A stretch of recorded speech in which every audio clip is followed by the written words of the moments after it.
This is MuggleCast, the Harry Potter podcast discussing everything about J.K. Rowling's wizarding world.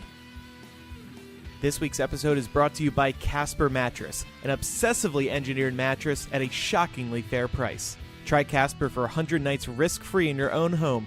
Just go to casper.com/MuggleCast and use code MuggleCast to get $50 off your order. Welcome to MuggleCast episode 332. I'm Andrew. I'm Eric. And I'm Micah. Eric and I are together this week in Chicago. Hey, let's hold hands, Andrew. We are... Oh, he just touched me. Eric has opened up his home to me, and his landlord has opened up his home to us for us to record in. It's amazing. Because Eric's roommate is moving out. How did you get to keep the apartment? That's what I want to know. It was a series of Game of Thronesian, Martinian tricks, and I need He killed not her. Say more. I plead the fifth. Wow. Eric, that is just unacceptable. But no, actually, you know what it was she got married, and her husband and her did not want me as a roommate, so they moved out. That makes sense. Yeah, that's what it was. Not just because it's you, just... That's me, the third wheel everywhere. do you at least get to keep the dog, or is that going with her as well? No, it's not my dog, dude. Well, I enjoyed the time I spent with the dog a couple months ago. Yeah. He kept me company while I was stuck trying to get back from Salt Lake City to New York. That's right. I'm about to move out here next month, and Eric's been showing me the town, and he'll have a new dog to hang out with. Yeah, Brooklyn. Woohoo! In Chicago. We were at Market Days here in Chicago last night, which, like, if you hear the name Market Days, you're like, oh, okay, some nice farmers market festival. You can go and pick up carrots and well, that's pretty lettuce. much what Market Days really is, except none of the men are wearing shirts. Right. It's essentially Chicago Pride 2. And so we went, knowing what it was, of course, and we passed a booth. So it's called Market Days because all these local vendors and big brands are out and, pushing their stuff. And Eric came across, do you remember the name of it, the book one? No, I have it in the receipt for it, though. It's a vendor who has all these old books, hardcover books, and she cuts out the center of them to make, kind of like a secret hiding place. It could be a secret hiding place, or it could be a, it's just kind of a cool thing. Yeah. So we see Harry Potter and the Deathly Hallows there, and we're with, actually, new friend of ours and a MuggleCast listener, V. And I'm like, oh, look, Deathly Hallows. And I turn to V and I'm like, have you heard of that? Jokingly. And he's like, oh, well, I was like, dude, I'm kidding. I'm just trying to mess with her.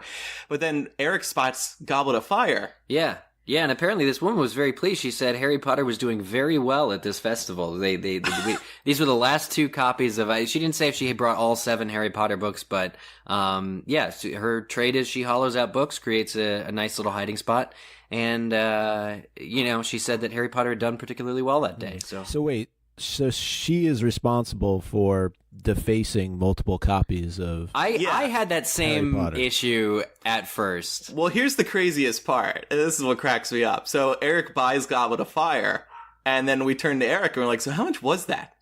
It was $26.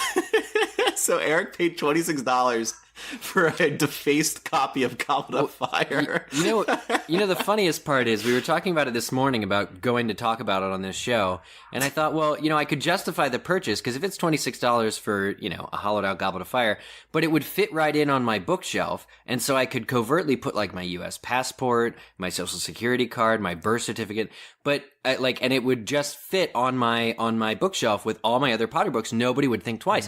But now that I'm broadcasting this on the podcast, you just told thousands of people the fact that I'm going to hide. Should they ever be in Chicago and look to mug you, they should look for your passport and your social security card on your bookshelf. Now and only now have I purchased a $26 thing that I can never use, because talking about it is the worst part. But I said to Eric, you could still use it for something. Just don't put extremely important valuables in it, and nobody's gonna rob you. I don't know. But I also thought, like, wow, isn't that a smart idea? Like, You can go to Goodwill, buy these books for like $5, then take a knife to them. Well, I mean, the thing is, sell them for 5 times the price. Let's not, make a negative comment on this woman's craftsmanship. I think, it's good because they weren't just hollowed out pages. They were actually in the hollow. She then put she felt lined the sides, and it's got little like gems and it's like shiny and stuff on the inside. So it's really it's like a cloth that's in the, but it's still a hollowed out square. So it's not just like the pages are still there and Yeah. I get what you're saying. Right. It's a little bit more. You keep trying to justify it, Eric. You're doing an amazing job here. No, I mean, I'm just joking, but I just find it interesting that cutting out most of the text and most of the story actually increases the book's value. Right. Marketability. It's fun. I mean, Etsy shop owners know this all the time with that stuff. Like there's people who make like the paper flowers out of Harry Potter book quotes. So when you're looking at a bouquet of flowers, you can just slightly read down the petals and it's like, oh, name that chapter, name that scene. The coolest part about this book though was she didn't cut out the first like 20 or 30 pages or so. So you can still read like chapter 1 of Goblet of Fire. So she hooks you in. Yeah. So you hook in and then you have to get another copy. Buy another copy. Well, what you can do now though is go to Cursed Child and take out the Goblet of Fire references and put them in there instead. How's that? Yeah. Yeah, there you go. That's a great idea. Yeah. All right. Well, on today's episode, we are going to be talking about how Harry Potter has changed pop culture. We're going to have a main discussion on that. And we got some responses from our supporters on Patreon. First, one news item, bit of a slow news week. Forbes always does these lists of the highest paid this, the highest paid that, highest paid actors, blah, blah, blah. J.K. Rowling is the highest paid author of 2017. It's the first time she's been at the top of this list in a decade since Harry Potter and the Deathly Hallows came out. So, what catapulted her to number 1? Well, you were clear to name it. Oh wait, no, you didn't on the Hypable article. I trolled the hell out of Cursed Child on this one. I wrote, J.K. Rowling is 2017's highest paid author thanks to Fantastic Beasts and that other one. But yeah, so Cursed Child, I think Cursed Child was probably the one that really helped her get to number 1 because with Fantastic Beasts, you didn't need to buy the movie script. Of course, with Cursed Child, it being marketed as the 8th story, everybody wanted to buy it at their midnight release parties. I do wonder how much, like percentage-wise, I bet Fantastic Beasts was like maybe 10%, the script. And then Cursed Child was the other 90%. But I just find it so interesting because she didn't write the play. So she shouldn't even be credited as an author on that play. And how is this money working where it's coming to her, making her the richest author, when in fact it's John Tiffany and Jack Thorne who should be on this list? Wouldn't that be funny if they were number 1 and J.K. Rowling wasn't? Yeah, I mean that would make sense unless it's under somehow the umbrella of J.K. Rowling, and then that's also how but she like actually wrote the script for Fantastic Beasts, so selling the book form of the Fantastic Beasts scripts makes all the sense to credit her. But with the Cursed Child, how does that money still go to her? Yeah, like I don't know. I'm calling fake news on this article. I don't think it's accurate. Why? Well, for exactly what Eric just said. She's not the author of Cursed Child, so she shouldn't be credited with the sales of it. Maybe J.K. Rowling wrote Cursed Child under the pseudonyms John Tiffany and Jack Thorne. Maybe, in fact, she just hired actors to pretend that they're them, and it's another Cormoran Strike series sort of thing. Hey, James Patterson, are you the number 1 highest paid author this year? Oh no, it was Jack Thorne and John Tiffany. Yeah. Who the hell is that? Well, is this list just for new releases? Yeah. Okay. So James Patterson, so J.K. Rowling was number 1 at 95 million. James Patterson was number 2 at 87 million. Jeff Kinney, this guy, what a life this guy has. He writes these Diary of a Wimpy Kid books. Oh, yeah. And they're just insanely popular with middle schoolers. So he's at number 3 with 21 million. Then Dan Brown, Stephen King, John Grisham, Nora Roberts, Paula Hawkins, E.L. James. Which is interesting, because I don't think she published any new books this year. And then tied for 10 are Danielle Steele and Rick Riordan, the author of Percy Jackson. Ooh. So So yeah, I mean, this could be the last time she's ever at number one again, unless she writes another play or writes that encyclopedia. Or has other people to write the play for her. Or the Robert Galbraith novels, though I don't think they come close to the sales of anything Potter. Probably not. Right. So, you had in here birthday gifts. What? Birthday gifts? Oh, birthday gifts. Well, we got birthday gifts. The MuggleCast. I thought you were talking about for me. No, we neglected to mention on the last episode of MuggleCast that the very day that same episode of MuggleCast was airing was our 12th birthday. Yes. So August 7th, 2017 was the 12th birthday for MuggleCast. And, even though we may have overlooked it, our listeners sure did not. And I went to, you guys know because I texted you, I went to the MuggleCast P.O. Box it was Monday because I got the text message saying my packages had arrived. And I was like, who ordered packages? What's going on there? And sure enough, our listeners gave us so many really, really awesome presents for our birthday. So we got birthday presents. So I just want to shout out to Sophie, who wrote a very lovely thank you letter. Believe it or not, we got beer. We did. We got just any beer. The Puckwudgie beer? Not yet. We're going to try do. the Puckwudgie beer. Yeah. We would have had them right now, but it's a little early still, and I'm still hungover from market days. So. Yeah, so our friend Kenny M., who's a MuggleCast listener, patron as well, got the idea from Shannon, another Patreon listener, who was mentioning this brewery in Massachusetts called Down the Road, and they serve the Puckwudgie American Pale Ale. And so when I went to the P.O. Box and opened this box, there were just 4 beers just in the box, shipped priority mail to us. And he totally lied when the post person said, "Is there anything liquid, fragile, hazardous?" Oh yeah, yeah. I don't know how they did it, but good for breaking the rule. But also we heard from Becky, Bernard, and Kevin. And she thanked us. She's thanked us, sent me some sweets, sent Micah a replacement Ravenclaw book, and pledged to redonate to Millennial and MuggleCast patrons. P.S. Bernard and Kevin are my cats. So thank you, Becky. Yeah, she was really thoughtful sending you a new book, Micah. Yeah, no, nice. Have to say thank you. That's it's going to go right on my shelf. I'm going to throw the other one in the garbage, or I'm going to burn it, or maybe I'll hollow out the middle and I'll try and sell it down in the town square. For I hear they're a good $30. place to put your social security number. Yeah, but that was very nice. Thank you very much.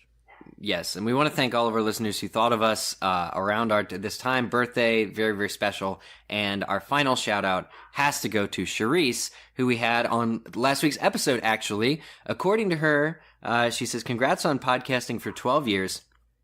I had started work on these guys. We'll let you know what that means. A couple of days before I got the email from Andrew. So it is pure chance that I was working on them before then. But I hope you guys like them. Thanks again for the amazing experience. Keep up the great job." She sent us fully knitted Dobby the House Elf, or rather, 3 of them. Rather, Dobby's the House Elf. And they're completely, I don't know how she did it. They're completely knitted, and they're wearing tea cozies, which are also completely knitted and come off. So you can undress Dobby if you want to. But did a great job with this. It's really insanely funny and hilarious, and we haven't tweeted this out yet, but they look amazing. She sent little signs for them to hold. One says, or they're double-sided. One says, "I support SPEW," and the other side says, "Dobby is a free elf." But she sent us each our own knitted Dobby the House Elf. Thank you so much, Charisse.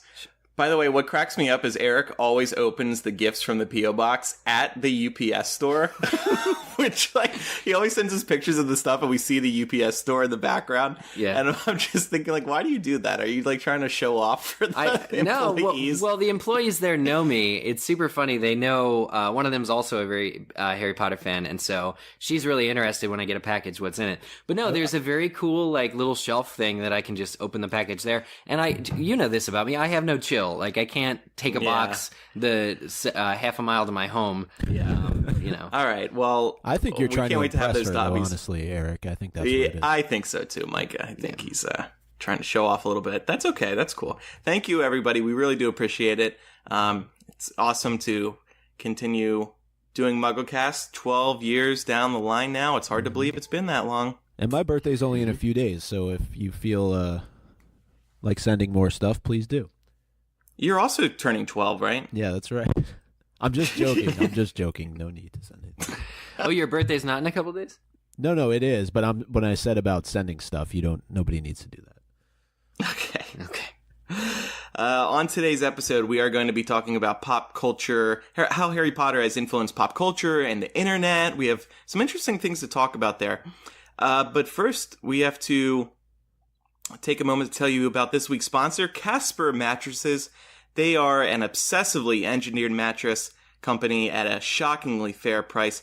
Mike and I both have Casper mattresses now. Absolutely loving them. They combine supportive memory foams to create an award-winning sleep surface with just the right sink and just the right amount of bounce. And with over 20,000 reviews and an average of 4.8 stars, it's quickly becoming the internet's favorite mattress. You can get free shipping and returns to the United States and Canada. And you can try Casper for 100 nights risk-free in your own home. If you don't love it, they'll pick it up and refund you everything. Micah, you're liking yours though, right? You're not going to return it. No, I'm definitely not going to return it. I've just about made it through that 30-day window where the memory foam has taken full effect, and I can tell you I've had a lot of good night's sleeps over the course of these last couple weeks that I've had the mattress, and for me it's great. I think I have a full-size bed. I finally upgraded after many, many years, and I'm really happy with what Casper has to offer. Yeah, me too. Casper mattresses are, of course, developed and assembled in the USA, which is awesome. Got to support local businesses. Yeah, so please do check them out. You can go to casper.com/MuggleCast and use the code MuggleCast to get $50 towards any mattress purchase. Again, that's casper.com/MuggleCast and use code MuggleCast. You're gonna love it. It just such a comfortable mattress. I love just curling up at the end of the day. And I would say too, this is a great time of year. A lot of people going to college for the first time or heading back to college. You need a mattress. Yeah. It comes in a nice, easy box, which surprised me when I got it for the first time. I was shocked to see it come that easily, and open it right up, and it's ready to go. Yeah. All right. Thank you, Casper. Casper.com/MuggleCast. Use code MuggleCast. Yeah. So, on today's episode, by the way, I slept on Eric's mattress last night. Not a Casper mattress, but a comfortable one. Okay. That's all right. Good. I'm glad you slept well. We spooned and everything, Mike. I took the great. couch. Well, then you can do the same in Orlando. Oh, great. Micah wants the second double bed to himself. That's how that works. No. Eric and I can sleep together in Orlando. Hashtag MuggleNet Live. We can share a bed here. No, here. Oh, here. You don't have to go sleep on the couch. No, the couch is great, though. It is. I never get an opportunity to sleep on my couch. That's CasperCouches.com. So we want to talk about how Harry Potter has changed pop culture. Where do we want to start here? There's so many angles we can go. I guess let's just start off with the bare bones. Like, what has Harry Potter explicitly changed about pop culture? Not necessarily the internet. We'll get to that. Yeah, I mean, I've noticed, as I'm sure we all have, just a growing prevalence. Nerds are normal. Nerds are normal, and while Harry Potter can't take in the entire credit for that, the pop culture and the way that we relate to fantasy novels, movies, books, film, TV, everything has changed completely since in the 20 years since Harry Potter's been around. Mm-hmm. So that's a huge trend, and you could definitely view it through the lens of Harry Potter and how. I mean, Harry Potter simultaneously made books cool again and also gave rise to some of the most well-trafficked fan sites and fan podcasts and fan productions on the internet. Yeah. It's kind of cool. And just to go along those lines, a couple of comments that our patrons made. We asked this question over on Patreon, and I'm summarizing a little bit, but to go off of what you said, Eric, Becca Watson used the phrase normalizing nerd culture. which I thought was interesting. And then Roger, who notes that he's one of our older listeners, he's a journalist who's been covering Harry Potter from 1998.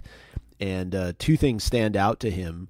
Harry Potter made reading cool, as you mentioned, as it may never have been since Dickens. That's going back a little bit. And second, the idea of mass fandom around a book series and all its spin-offs was unprecedented.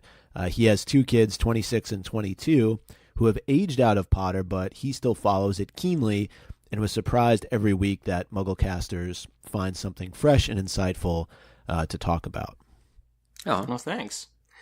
Yeah, well, on the point of reading, I think that's one of the things you hear most from people who started reading Harry Potter, that Harry Potter helped them develop a genuine love of reading, which they probably never would have otherwise. Because, like, when you were in elementary school or middle school, you had to read books. And of course, look, obviously there's a ton of amazing books out there that kids should read and enjoy. But Harry Potter just struck something in all of us that inspired us to continue reading beyond Harry Potter. Mm-hmm. Yeah, it's almost like a how-to on good literature. Harry Potter is. You get, a couple really well-rounded characters, some humor, a really good sense of how to write and construct a novel, and it pays off leaps and bounds. And then a little bit of fantasy, too, a little bit of escapism thrown in there, but with some real stakes and heart, I think is what it is. I think Harry Potter, it was very clear that the author cared about what she was writing. And in turn, we cared about it.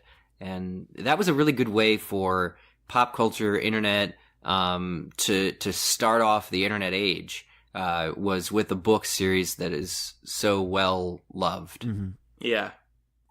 A couple of people who are listening live are wondering how, that guy's kids aged out of Harry Potter. Yeah, I was laughing about that, actually. It's like, I'm 29. I could run laps around his kids. I definitely know people who were more into Harry Potter 10 years ago than they were now. I mean, of course, like, that's natural when you grow up. Things change, your interests change, your priorities in life change. So you're not tracking the latest news or, listening to the Harry Potter podcast every We had 5 or 6 other co-hosts, I think, that would all fit into this category. Yeah, well, that's actually, I was thinking about, like, Jamie. Like Jamie still loves Harry Potter to death, of course, and he knows how much Harry Potter has done for him. But he's not checking MuggleNet for the latest news anymore. Yeah. and because you just, you're, like I said, your priorities in life change. Yeah, leave Roger alone, okay? Come on, Roger, get your kids back into it. I wonder though if Roger's kids saw Fantastic Beasts, because why wouldn't you want to go see a new Wizarding World movie? I am so surprised by how many people I talk to that haven't seen the new Fantastic Beasts. I can't believe it. Really? Yeah, people who are like genuinely, like, I'll have a conversation with them about Harry Potter and how much they like it, and I'll be like, well, the Fantastic Beasts movie, because I'm talking about it, and they're like, oh, I haven't seen that yet. Or they'll ask what MuggleCast talks about these days, and I'll say, oh, the Fantastic Beasts one. And they're like, oh, I still haven't seen that. I'm like, well, how do you get on it? Like, you got the memo, it's the Harry Potter world written by the same author. Mm-hmm. Yeah. Yeah, people, but still, like, it's sort of like Lord of the Rings versus The Hobbit. Like, if you love The Lord of the Rings, you're not necessarily, like, dying to see The Hobbit, I don't think. Sure. Movie-wise, I'm talking about. I guess that may not be always true, but I feel like in the case of my sister, she's seen all the Harry Potter movies, but has not seen Fantastic Beasts. I think we get desensitized, too, to, like, our own impressions. Like, when something becomes so marketable as Harry Potter, you ever, like, watch TV and realize after you're watching a show on TV for like an hour that you didn't even really barely notice the commercials? For instance, like, those commercials are all designed to get your attention, but we just, like, tune it out. I feel like people have gotten that way with new Harry Potter stuff, and maybe we'll talk about that a little later about how the internet freaks out. I would disagree with that, because I don't think it's to the point of being overwhelming. I don't think it's constantly in the news, at least. And we all podcast, we all pay attention to it. I don't think it is out there beating you over the head like some other things are. Well, I mean, anytime, all it takes is a couple of clickbait articles that aren't as promising as they sound for me to turn off and want to turn off all of Harry Potter ever. Like, every time Joe sneezes, somebody misinterprets it as a big reveal, and BuzzFeed has it, and, HuffPost has it, and all of a sudden the Daily Mail is reporting it, and it's going out into print publications in the real world about J.K. Rowling's misquotation. Well, but you forget that's how she actually accidentally revealed that Dumbledore was gay.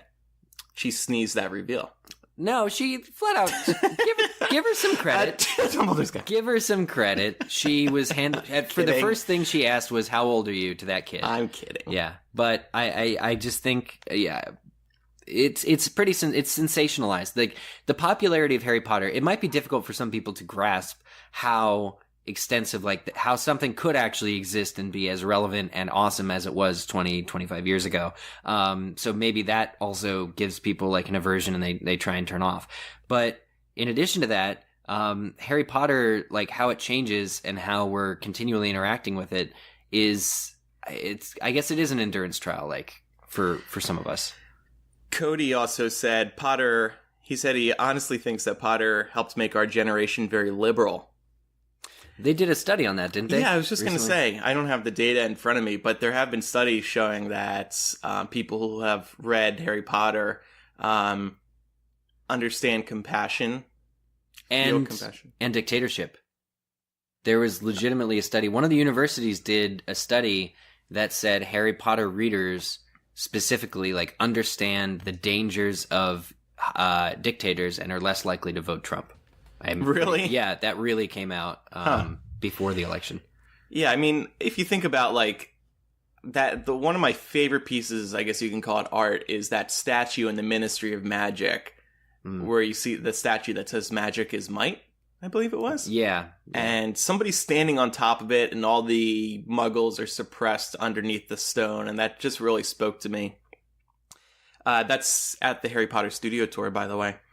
But yeah, I would agree. I do find that most people I know, it could just be my bubble, but I do know most Harry Potter fans are liberal, politically speaking.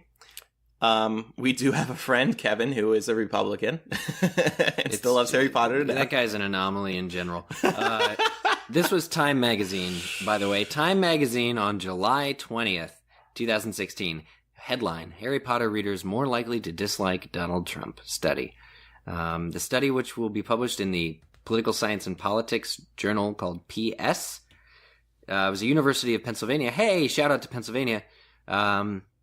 Said that readers might see parallels between Trump's political style and the book's villain, Lord Voldemort. That's the other thing about these books, okay? Because there's so much in them that as you grow with them, there's more things that you can take out upon further reading. Yeah. And pop culture, like, that's new to culture to have something that's so multifaceted. I think, yeah, at least, how many movies or even TV shows were aiming so high that not just to hook viewers or readers on the first go-round, but every subsequent go-round. Harry Potter does that, and I'm not sure there was art in pop culture before then that was really designed or capable of handling that bandwidth. Yeah.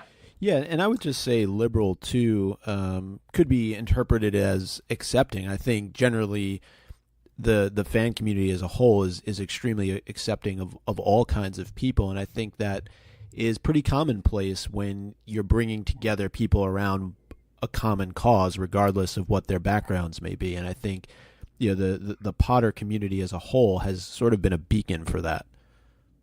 Yeah, definitely. There's one more we highlighted here. JY noted that Harry Potter was a gateway fandom. That's borrowing from the term gateway drug. If you joined the Harry Potter fandom and you really liked the community, so you were like, oh, well, are there communities for other passions I have? Mm-hmm. Whether it's Star Wars or something very obscure.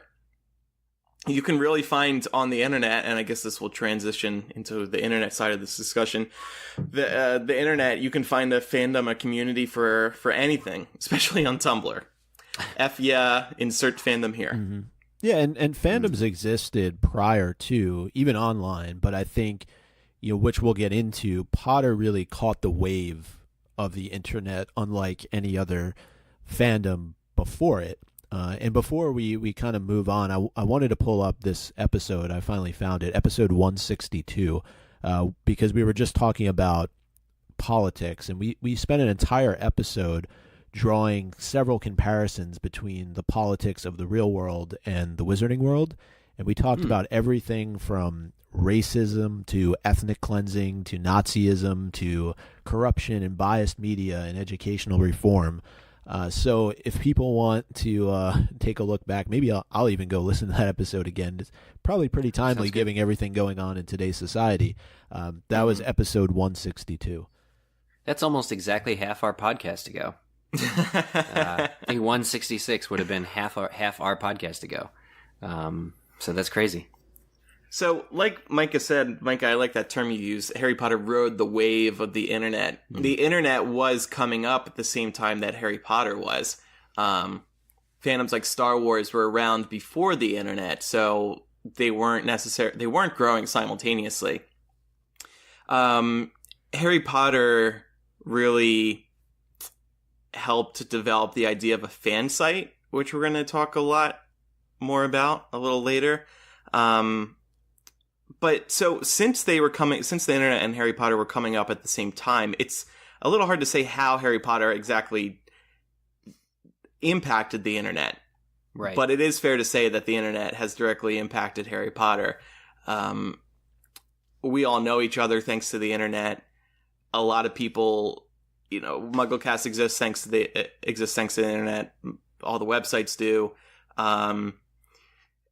Since Harry Potter, and this goes back to earlier in the discussion, it wasn't necessarily cool at first. Right. It took a while.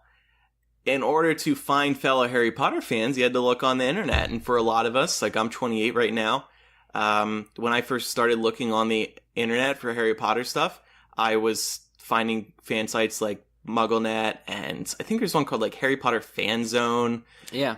Like some very obscure ones that I used to absolutely adore. I used to think like their designs and just like the communities were so cool.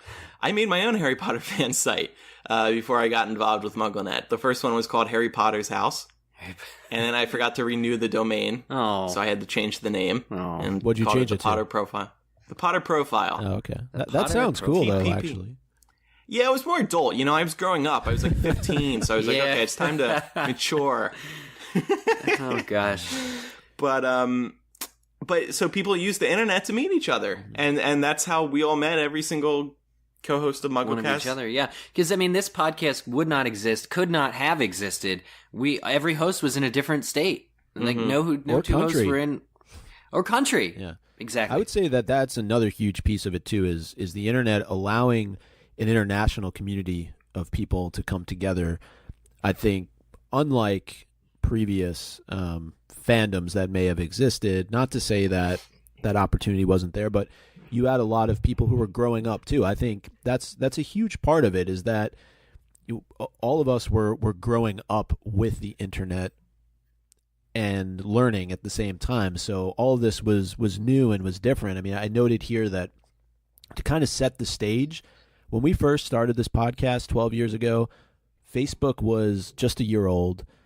Twitter was a year from existing, and obviously things like Instagram and Snapchat were a pipe dream. iPhones did not exist. So think of how far we've come in that period of time, and the ability for Potter as a fan community to align with all those things, to take advantage of all those things, I think really helped propel it. The books were sort of their own success, but I think it was just magnified so many times over by these tools, these resources.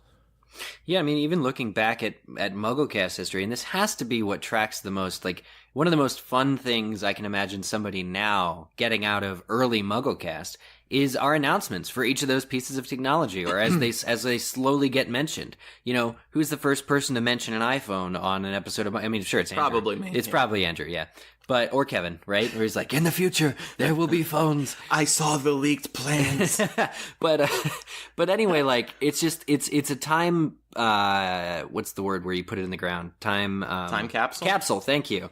Of technology and how it's growing up with this. Things like Pottermore in the announcement. There had never been something like that. Or J.K. Rowling's website. There had never been interaction between a huge global celebrity and her direct readership before. That cut through all the levels of red tape that usually exists between celebrity and fan in a really, frankly, warm and hearty way.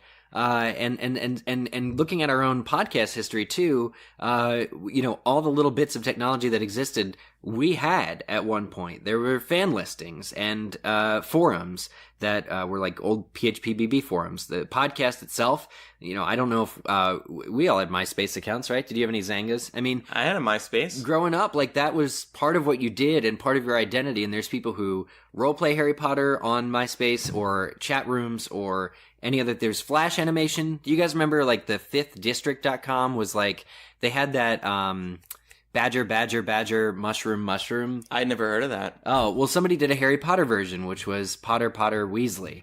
And, I mean, it's just, whatever it was, whether it was early YouTube videos or FRAPR maps where you could track where the listeners were, yeah, where you're I remember coming that. from.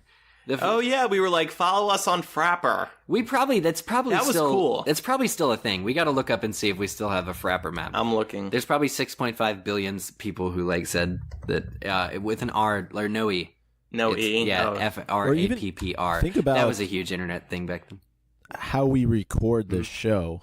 I mean, yeah, we still use shitty Skype, but the evolution. It literally of how broke up. people- It was breaking up as you said that. It was the yeah. funniest Of course thing. it was. Of course it was. They're listening to us, so the whole connection's going to drop in like the next 5 minutes, or 5 seconds, I should say. But just the evolution of how people listen to us, then versus now. You can only get us on an iPod or on iTunes back in 2005 versus today. There's so many different ways that you could listen to us. Well, that was cutting edge. Like, podcast in the iTunes directory was cutting edge. That was the latest version of iTunes had that before we started. And we got a shout out, didn't we, during one of the Apple talks? Yeah, it's on YouTube. You got to look it up. MuggleCast Steve Jobs. Just YouTube it. MuggleCast Steve Jobs. It's on there. There's even podcasts for Harry Potter. Can you believe it? And we're right there, right at the top. MuggleCast, Andrew Sims, Ben Shane, Kevin Steck. All there. But Harry Potter really didn't influence podcasting, I don't think. Harry Potter definitely fit naturally in with podcasting, but Harry Potter definitely influenced Fansites. And after Harry Potter, there was Twilight, there was The Hunger Games, there was Divergent, there was 50 Shades of Grey. And particularly with Twilight, there were so many fan sites for Twilight, and it was heavily inspired by what the fandom over in the Harry Potter community was doing. I know one of the biggest Twilight fan sites, the Twilight Lexicon, Laura and Jen, who founded it, they were big MuggleNet followers. And so when they saw Twilight coming up, they knew that this was something that they should do for that fandom.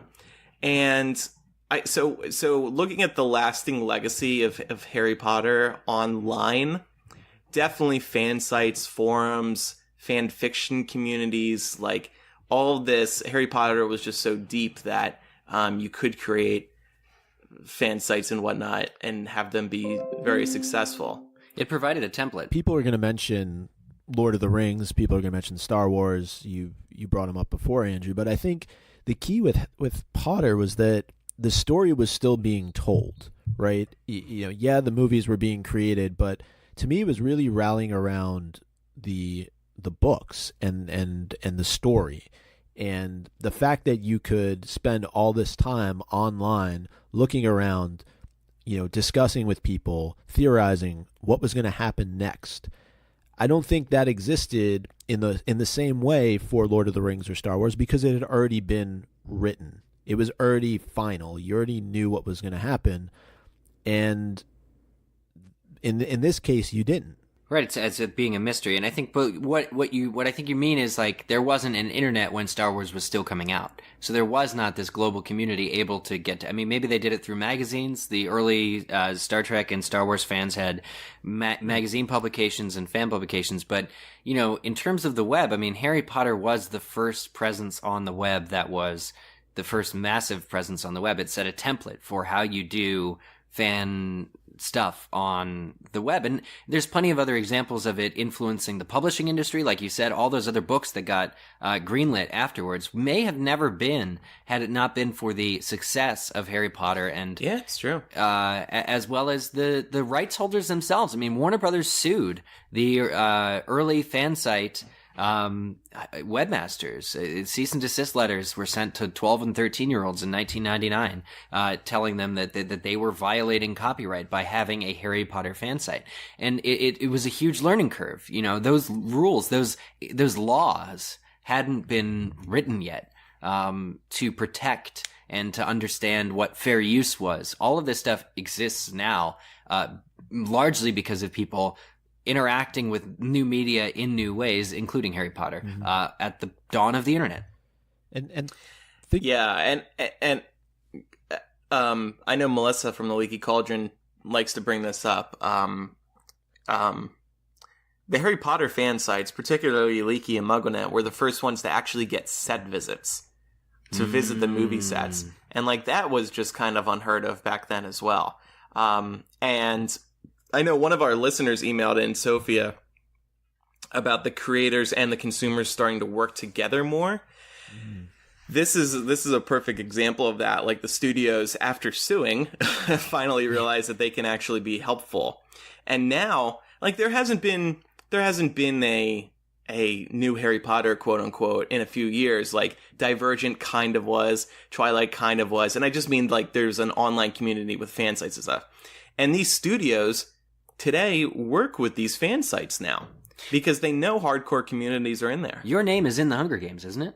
Or is it Divergent? Oh, yeah, the Divergent movie. Yeah, because for Hypable, I got invited to the Divergent set actually here in Chicago. So what they did was there's this ranking board in the movie, and Triss looks at it at one point, and there's a bunch of names like Triss, like to see how their training is going, how many points they've scored or whatever. And then the extra names, the characters. So they have the characters like Peter and Triss and all these others. And then there's the fan site people's names, like me. I'm actually ranked pretty high on that list, and please. Nice. Somebody knows you and gave you a high score. That's just an amazing example of the fact that they now are more collaborative in terms of working with fan communities and fan websites, because they know that the more that they do that, I think the more success that they're going to have. And they're reaching their core fan through these sites. Yeah.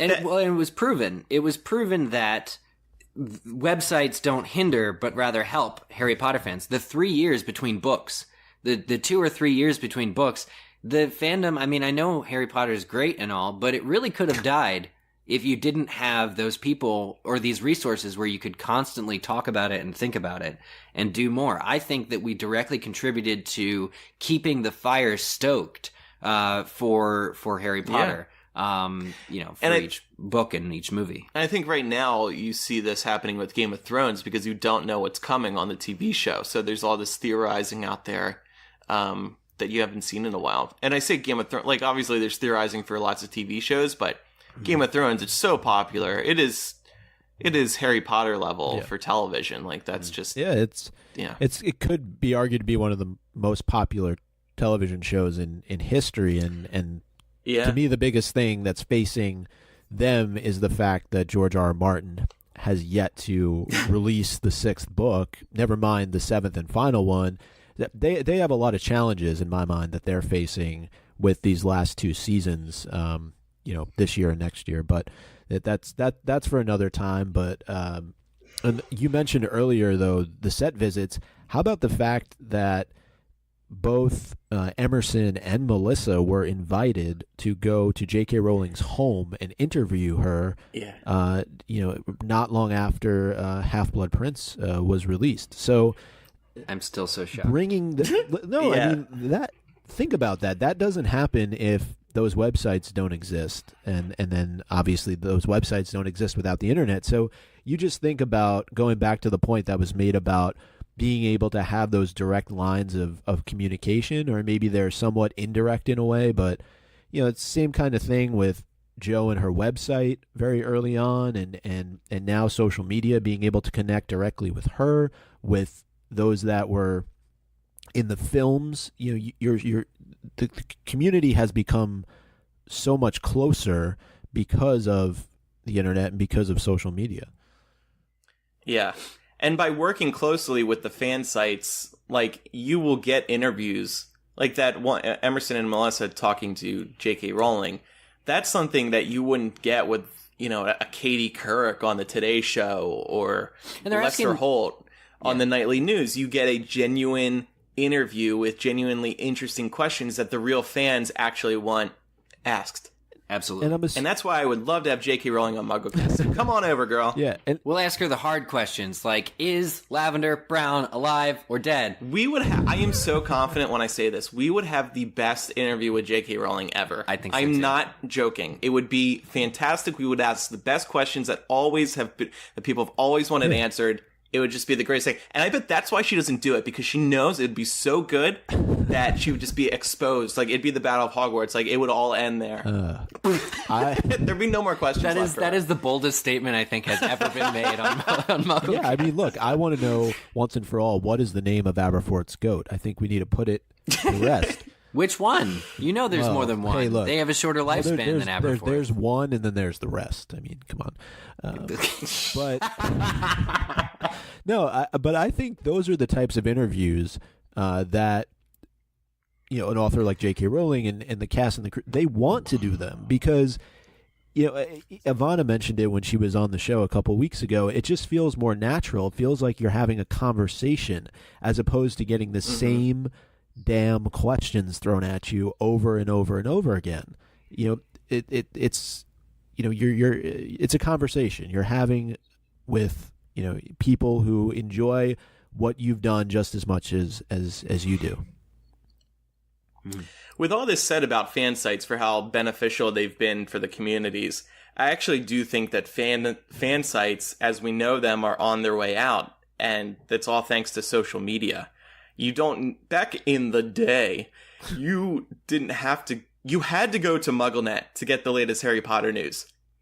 Now, you just like and follow pages on Twitter and Facebook and Instagram, and we all operate within these apps now to get our latest news. Social media has really killed the fan site. Yeah. We were there to see it start, grow and die. It's like a That's how old we are. A character in the Harry Potter books. But really, that's been the great thing, is to see what's next, and also to ride that wave too. Like, what social media struggle is going to do. figure out. Yeah, I how agree to with stay that. relevant. I also think, though, that there's a bit of nostalgia thinking back to J.K. Rowling's website and really fan sites being used for things like book release dates, like book titles. I remember going onto J.K. Rowling's website and trying to figure out what the title was going to be. I think it was for Half-Blood Prince, or is that possible? Yeah, I think you had to solve a puzzle. She always did an amazing job of making you kind of do all these little puzzles and find these clues in order to get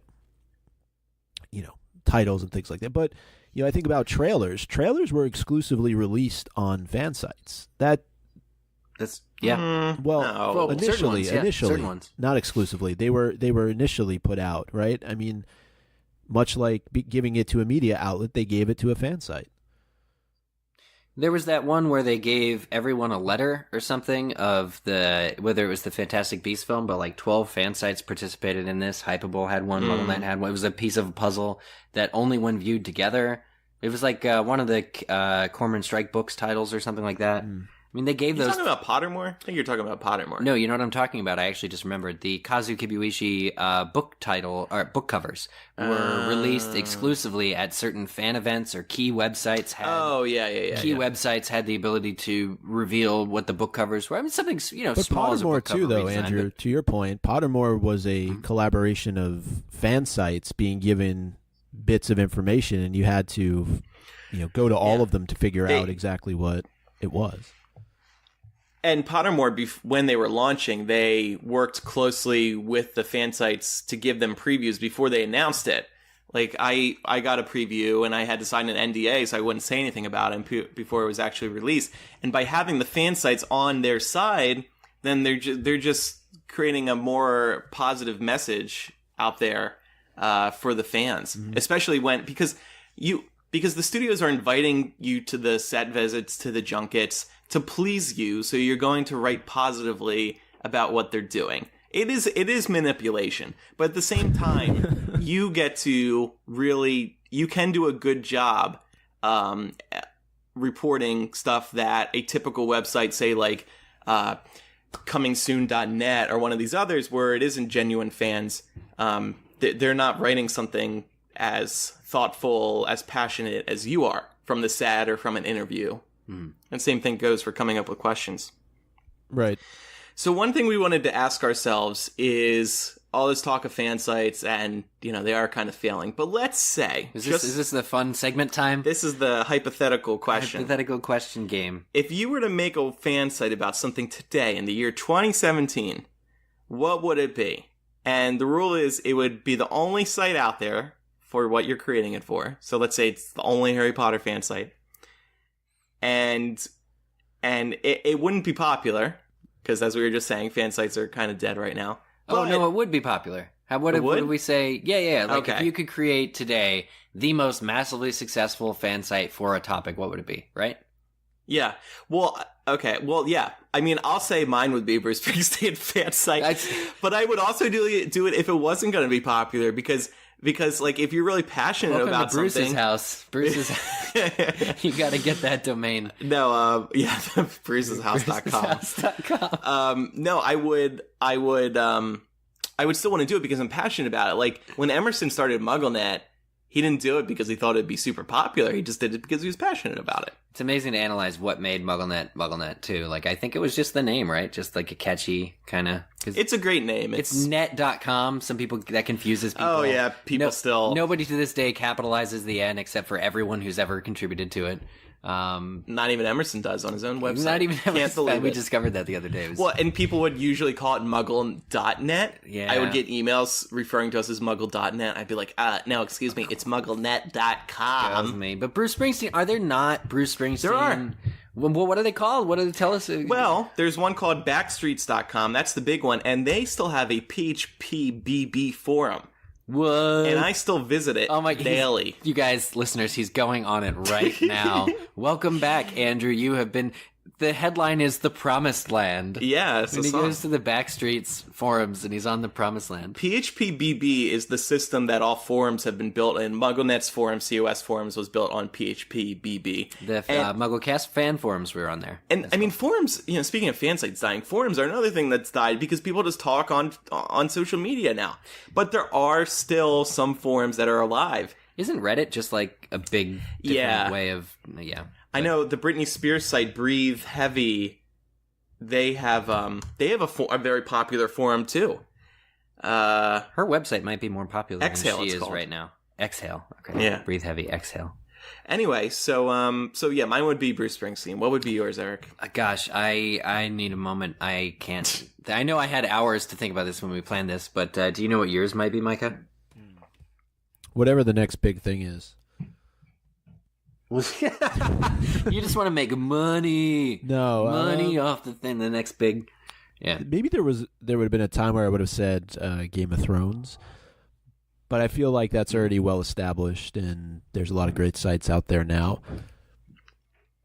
Right. Well, the question is, if you were making the first and only, and it was going to be popular, so then it would be Game of Thrones. The big Game of Thrones one is what? winteriscoming.net. Watchers on the Wall. Watchers on the Wall. Yeah. I'm trying to think what I would... I know what I would do. Maybe Legend of Zelda. How about that? Legend of Zelda fansite. That's really cool. I would do a Nintendo one. Yeah. I like writing about that's Nintendo. That's what I would do. I grew up going to a website called Cheat Code Central. Oh, that was the coolest site ever. Wasn't that the coolest site ever? Yeah. It was the coolest site ever. Cheat Code Central. That was the website I had always wanted. Yeah. We're talking about this, and Eric, he'll give you some more time to think about your answer, but No, I legit, that was my answer. Like, I was getting into my answer. But what were you going to ask, Andrew? No, I was going to ask about Hypable, though, and how, really all of this has led to creation of your site and all the fandoms that it serves. Yeah. Right. Well, Hypable, when we started it, we wanted it to be a MuggleNet for all fandoms. Like, that's how I've been pitching it to people for years. Because we want to have that fan voice, that genuine fan voice for a bunch of different fandoms.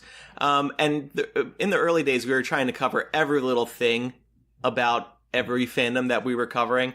Like, okay, there's these new pictures for this TV show, and now these new pictures. Just like the little things like you would have on MuggleNet. But now we're trying to just more focus on passionate, fan-written articles about TV shows, books, and movies, because it is impossible to cover every little thing for certain fandoms. So it's still a MuggleNet for multiple fandoms. We're just changing exactly how we present that. But even I think, like MuggleNet these days, you guys write original articles about particular topics within Harry Potter. Yeah, try and have unique thought pieces and unique content. Because there isn't news right now, so. Well, and also, it's not that way. That's what separates us from just a cold BuzzFeed or a cold. BuzzFeed is too. That's the other thing is like people who grew up with Harry Potter alongside us are now the managing editors of online websites, and you see so many Harry Potter articles on BuzzFeed because look at who wrote them. Well, old friends of ours, listeners of our show, visitors of our website, and friends. And it's crazy to see that go. But getting back, so I would absolutely do a video game website. Absolutely, like a fan site for all the games that I used to play as a kid. Probably a Crash Bandicoot website is what I would do. I would have the world's leading, but purist, only the first 4, only the Naughty Dog titles, and the Activision one that just redid those in HD, the Insane Trilogy. It's great. But yeah, absolutely, like video game fan site. That was the fan site I always wanted to have made, for sure. James is also pointing out on the he's listening live, and he's pointing out that IMDb recently removed its discussion boards, which was controversial because they wanted to push their social media activity instead.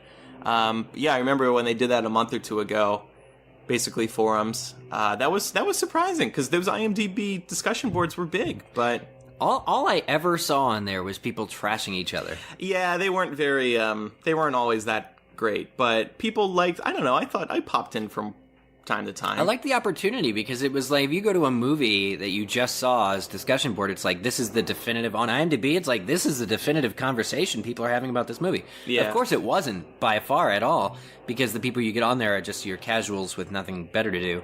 But there's some interesting questions being asked. Mm-hmm. Yeah, and maybe thinking back on it, would a Trump site have been worthwhile? Yeah, well, if you were the first to create a Trump fan site, absolutely. There may have been an Apprentice fan site. I know there were reality TV. That's actually a really good point. There were /are reality TV fan sites, like for The Bachelor and all them. Because there's so many. It's probably called like the Rose, and Survivor, the other one's called like the Island, I'm sure.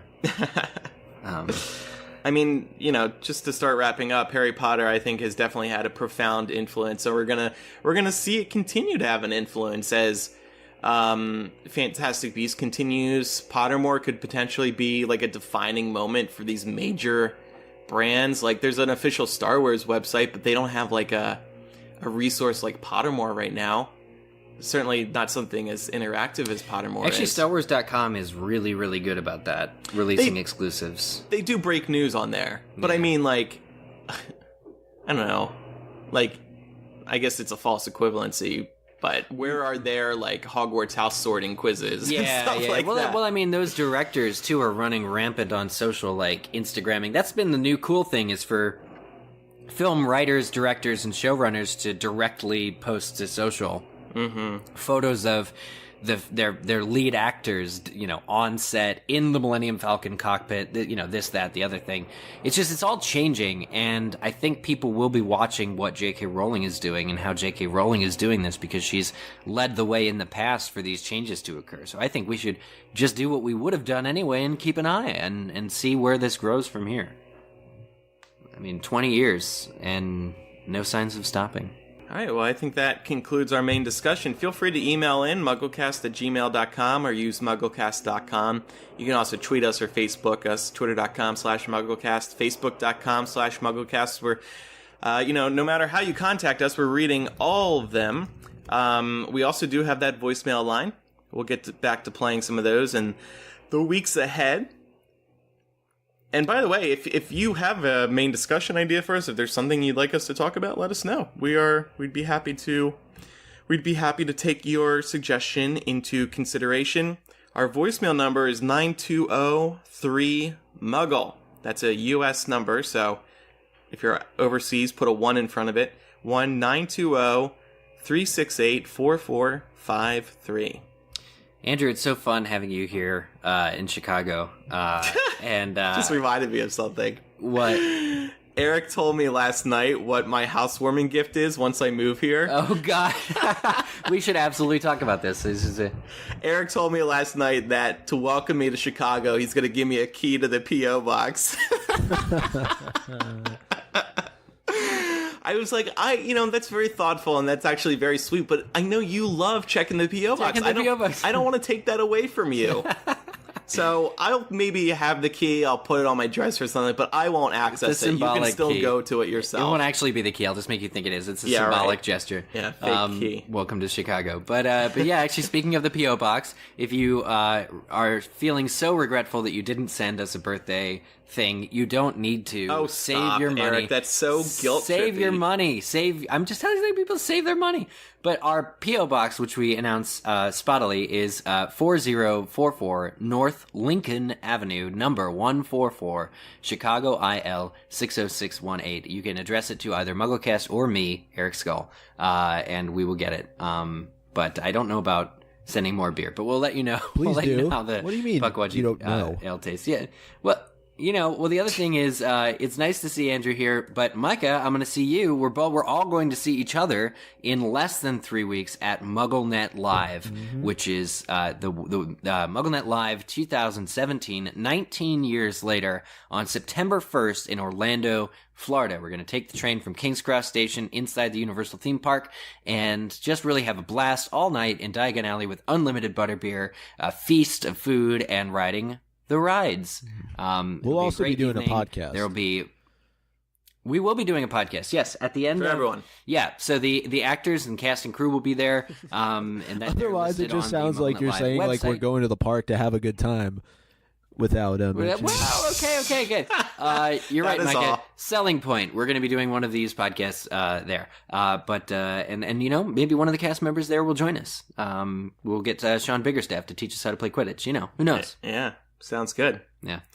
All right, good stuff. Thank you, everybody, for listening. 12 years later, we appreciate your support. To hell with 19 years later. Yeah. Talk about 12 years later. 12 years later. I'm finally getting a key to the P.O. box. So beautiful. Thanks, everybody, for listening. I'm Andrew. I'm Eric. And I'm Micah. Without Eric on a delay, he's like right on top of me. He did that twice. I'm usually on a delay. Yeah. I'm Andrew. I'm Eric. I'm Eric. See everybody next time for 333. Goodbye, 3.